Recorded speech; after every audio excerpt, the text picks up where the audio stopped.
Oil prices moved higher in the morning trade despite the recent decision of the OPEC Plus members. The reason for growth was the latest data on oil inventories in the United States. The report showed an unexpected drop in crude stockpiles to 2.3 million barrels per day. The data from the American Petroleum Institute showed a decrease in weekly oil stockpiles to 2.3 million barrels per day. A week before, U.S. crude inventories rose by 3.91 million barrels per day.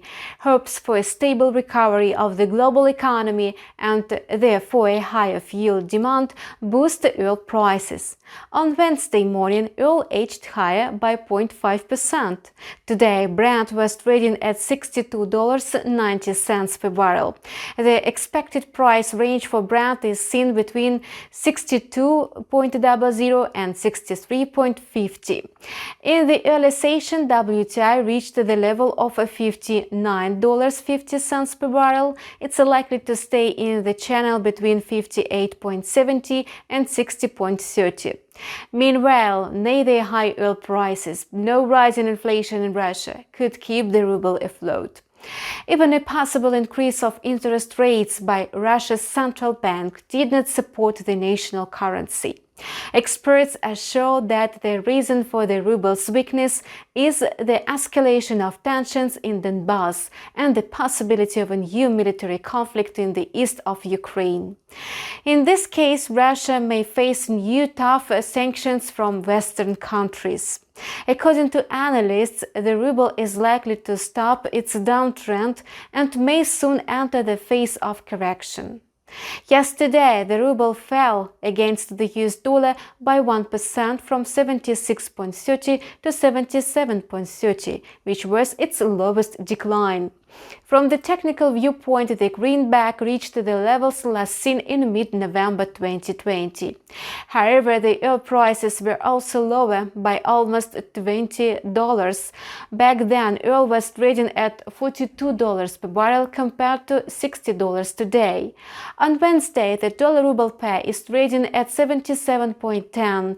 The pair is likely to stay in the range of 76 to 77.50 rubles per dollar.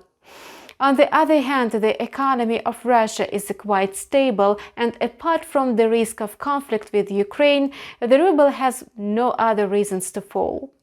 Geopolitical risks push the ruble lower against the European currency as well. Yesterday, it depreciated against the euro by 1.5% to the level of 91.60. Besides, the euro advanced notably against the greenback, which subsequently led to a rise in the euro-ruble pair. In the near future, the ruble is expected to trade in the range of 90.50 to 92.00 against the euro. Amid the partial improvement of the COVID-19 situation in some countries, thanks to a mass vaccination campaign, market participants hope to see a quick recovery of the global economy. The International Monetary Fund has also raised its outlook for global economic growth, which is expected to reach 6% in 2021, while the previous forecast was 5.5%. At the same time, the IMF noted that the recovery process will be uneven in different countries. And that's all for now. We wish you profitable deals. See you in our channel with a new video in a couple of hours.